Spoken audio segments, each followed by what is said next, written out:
Assalamualaikum warahmatullahi wabarakatuh. Baiklah, nama saya Triswandi. Di sini saya akan menjelaskan tentang ergonomi biomekanika dan permasalahannya. Yang pertama, pengertian biomekanika kerja. Ilmu biomekanika menurut Hase adalah ilmu yang merupakan gerakan dari makhluk hidup dengan menggunakan mekanika. Mekanika dalam tubuh. Mekanika dalam tubuh mengikuti hukum Newton mengenai gerak, kesetimbangan gaya, dan kesetimbangan momen. Pendapat lainnya menyebutkan bahwa biomekanika merupakan salah satu dari 4 bidang penelitian informasi ergonomi, yakni pengertian tentang kekuatan fisik manusia yang mencakup kekuatan atau daya fisik manusia ketika bekerja dan mempelajari bagaimana cara kerja serta peralatan harus dirancang agar sesuai dengan kemampuan fisik manusia ketika melakukan aktivitas tersebut. Biomekanika kerja menurut latar didefinisikan sebagai bagian dari biomekanik terapan yang mempelajari interaksi fisik antara pekerja dengan mesin, material, dan peralatan dengan tujuan untuk meminimumkan keluhan pada sistem kerangka otot agar produktivitas kerja dapat meningkat.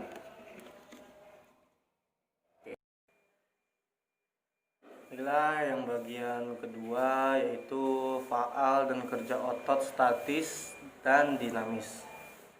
Otot merupakan suatu organ atau alat yang dapat bergerak. Ini adalah suatu penting bagi organisme.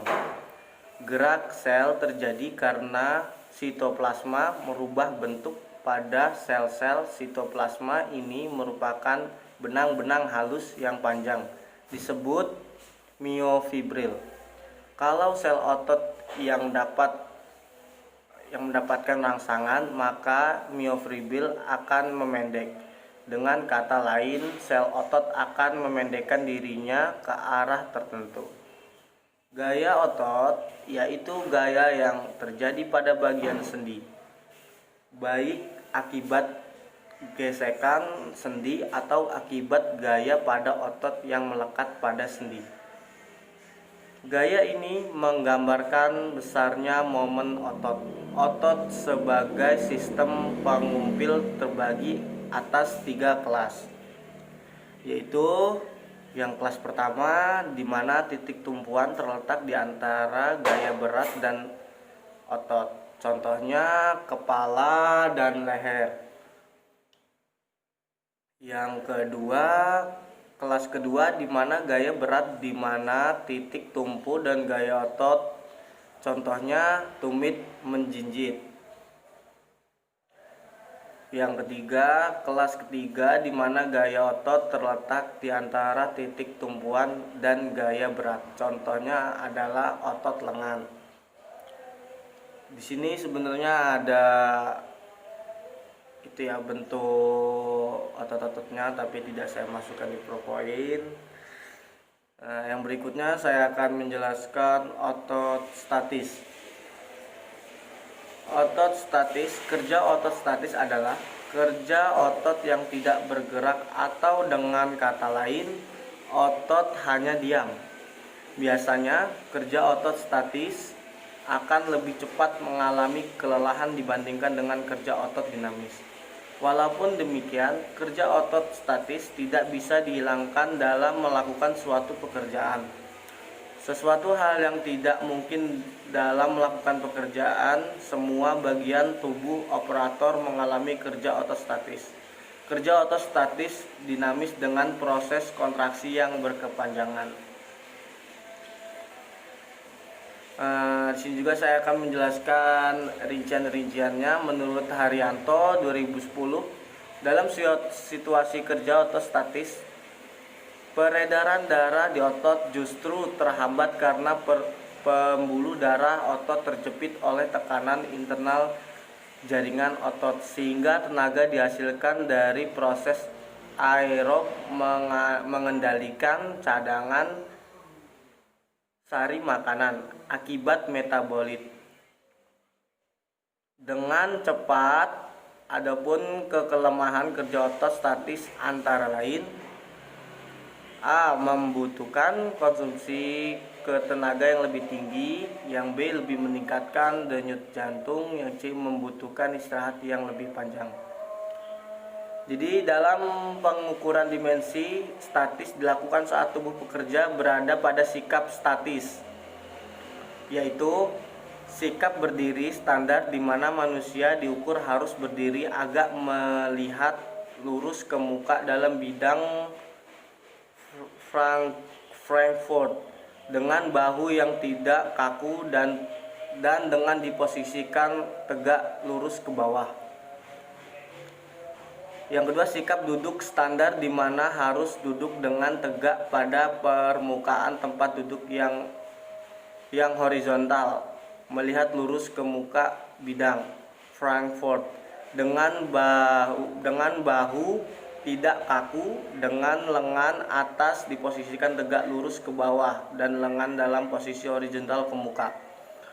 Dengan tinggi tempat duduk disesuaikan agar tungkai atas berada dalam posisi horizontal ke muka dan tungkai bawah tegak lurus di atas kuntai. Yang kedua, saya akan menjelaskan tentang otot dinamis. Kontraksi otot dinamis selalu diikuti oleh relaksi otot sesaat. Maka dari itu, pada saat kontraksi otot akan bekerja sebagai pompa pembuluh darah, baik guna memeras darah keluar dari otot. Sebaliknya, pada saat relaksasi, otot akan memberikan peluang aliran darah segar memasuki otot. Dengan demikian, suplai darah justru menjadi 10-20 kali lebih besar daripada keadaan normal. Otot akan penuh dengan darah yang banyak mengandung sari makanan dan oksigen.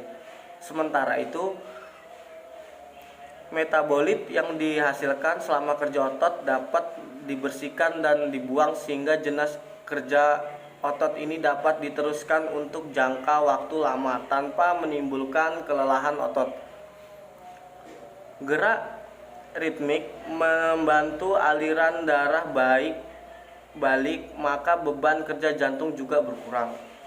Pada kerja dinamis yang murni, intensitas kerja otot maksimal ditentukan oleh kapasitas sistem sirkulasi untuk menyuplai oksigen yang diindikasikan dengan kapasitas kecepatan denyut jantung maksimal atau oleh veritalasi maksimum dalam satuan L per menit. Kelelahan terjadi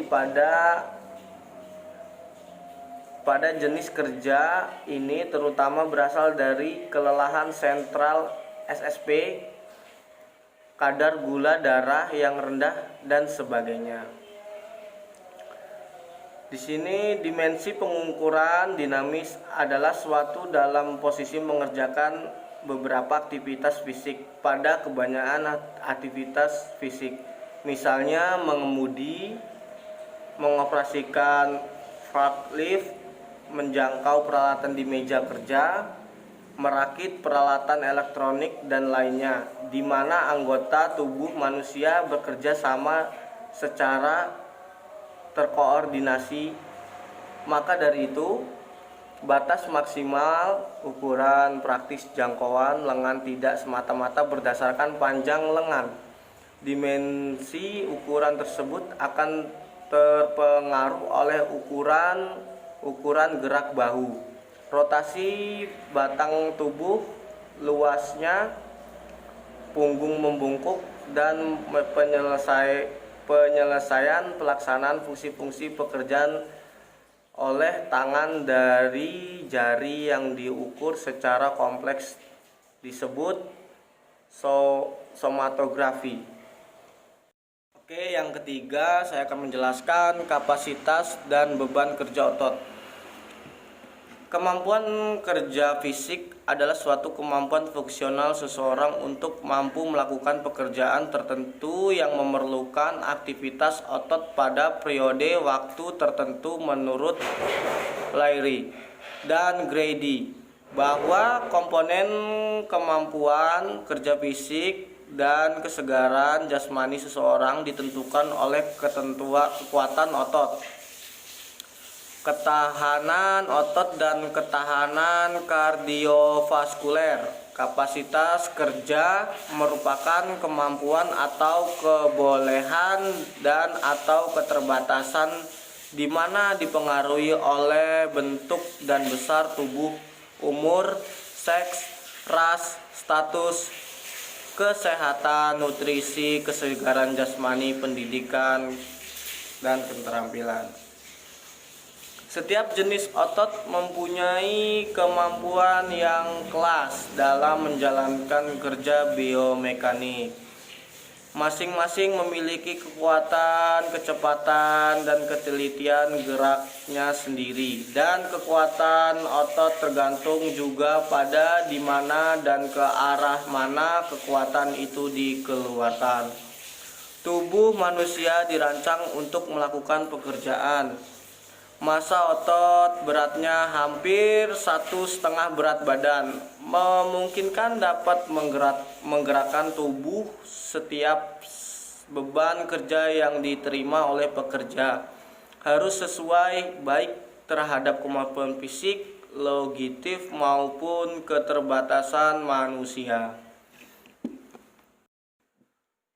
Dalam dunia kerja yang menjadi perhatian adalah kekuatan kerja otot yang bergantung pada posisi anggota tubuh yang bekerja, arah gerakan kerja, perbedaan kekuatan antara bagian tubuh, usia, kecepatan dan keletihan, dan daya tahan jaringan tubuh terhadap beban.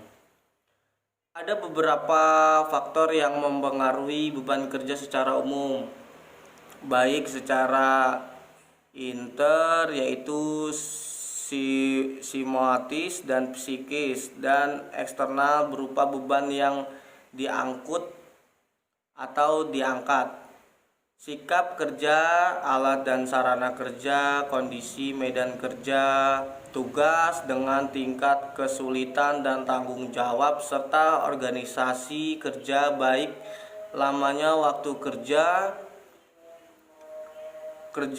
bergilir, sistem pengupahan, sistem kerja istirahat, sistem pengelimpahan tugas, wewenang. Juga harus diingat adanya lingkungan kerja, fisik, kimia, biologi, fisiologi, dan psikologi.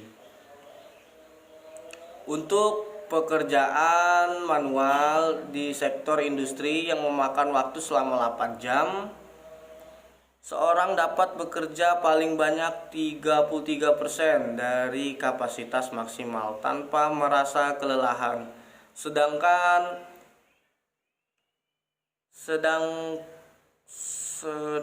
kapasitas maksimal untuk pekerjaan manual, sehingga selama 10 jam seorang dapat bekerja hanya kira-kira 28%. Kapasitas maksimal tanpa merasa kelelahan, jam istirahat yang singkat tetapi lebih sering kurang menimbulkan stres kerja dibandingkan dengan jam istirahat yang panjang namun lebih jarang. Menteri Tenaga Kerja melalui KP No. 51 tahun 1999 menetapkan kategori beban kerja menurut kebutuhan kalori sebagai berikut. Yang pertama, beban kerja ringan 100 sampai 200 kg, beban kerja sedang 200 sampai 350 kg, beban kerja berat 350 sampai 500 kg. Untuk yang berikutnya ini dampak kerja otot statis dan dinamis. Kontraksi yang terjadi baik saat otot bekerja statis dan dinamis memiliki dampak yang sama terhadap tubuh pekerja. Hanya saja pekerja dengan jenis pekerjaan mengandalkan kerja otot statis lebih cepat merasakan letih dibandingkan dinamis. Pekerja yang berulang dan dikerjakan dalam waktu lama ditambah bagi sikap kerja ergonomis dapat menyebabkan sebagai penyakit otot sebagai berikut. Yang pertama, kelelahan otot. Kelelahan otot adalah keadaan di mana tubuh secara fisik mengalami penurunan daya kerja dan berkurangnya kekuatan maupun ketahanan untuk bekerja. Kelelahan ini ditandai tremor atau rasa nyeri yang terdapat pada otot. Jika tenaga kerja mulai merasa lelah dan tetap memaksakan diri untuk bekerja, maka kelelahan akan semakin bertambah yang berefek pada kekencaran bekerja dan berefek buruk terhadap pekerja. Yang kedua, nyeri pinggang. Nyeri pinggang adalah keluhan rasa nyeri, ketegangan otot atau rasa kaku di daerah pinggang, yaitu di pinggir bawah iga sampai lipatan bawah bokong dengan atau tanpa disertai penjalaran rasa. Nyeri di daerah tungkai. Penyakit ini dapat terjadi akibat stres fisik yang normal pada sumsum tulang belakang yang abnormal. Yang ketiga, occupational overuse syndrome. Rasa nyeri di daerah leher, bagian atas punggung, bahu, lengan atau tangan pada pekerja diakibatkan oleh penggunaan struktur otot tendo dan tulang yang berlebihan pada bagian tubuh tersebut. Penyakit ini dikenal juga dengan sebutan repetitive strain injuries, immobilized trauma disorders, occupational curvature disorders, work death and musculoskeletal disorders. Keluhan penyakit ini biasanya berkepanjangan dan dapat menimbulkan kekacauan yang berakibat pada keterampilan pekerja, produktivitas, dan kerugian absensi. Yang keempat, sindrom nyeri myofacial. Rasa nyeri pada bahu dan atau leher dengan rasa tertekan pada sekurang-kurangnya salah satu otot leher bagian atas. M. trifisius bagian atas dan sekurang-kurangnya pada M. supraspinatus atau M. infissionatus. Dan serta di sini ada penyakit hal lain yang terkait, yaitu capsulitis bahu, dendritis tendo sekitar bahu, epicondylis lateral, epicondylis medial, carpal tunnel syndrome, penyakit Dequenin, dan nyeri non spesifik lengan bawah. Penyakit ini dapat dicegah dengan sebuah pelatihan pada pekerja mengenai biomekanika tubuh, metode dan bahaya di tempat kerja, serta melakukan peregangan pada pekerja berulang, jam istirahat yang sering, cuti di waktu yang tepat dengan memperhatikan harmonisasi dan kesehatan mental. Oke, saya akan menjelaskan yang terakhir ini, penerapan biomekanika kerja pada banyak kegiatan pekerjaan sehari-hari. Secara tidak langsung ilmu biomekanika telah diaplikasikan dalam pekerjaan-pekerjaan tertentu seperti mengecat langit-langit, rumah atau operator dengan display yang tidak sesuai. Ilmu biomekanika menganalisanya sebagai pembebanan yang statik. Jadi pada industri atau kehidupan sehari-hari, aspek ilmu biomekanika adalah sebagai berikut. 1. Untuk mengukur besarnya yang dibutuhkan oleh operator untuk melakukan suatu pekerjaan dengan postur tubuhnya. Yang kedua, menyatakan besarnya gaya otot yang diperlukan oleh orang operator dalam menyelesaikan pekerjaan dengan menggunakan prinsip fisika dan mekanika. Yang ketiga, membantu untuk mengetahui dan memahami serta dapat menentukan sikap kerja yang berbeda dapat menghasilkan kekuatan atau tingkat produktivitas yang terbaik.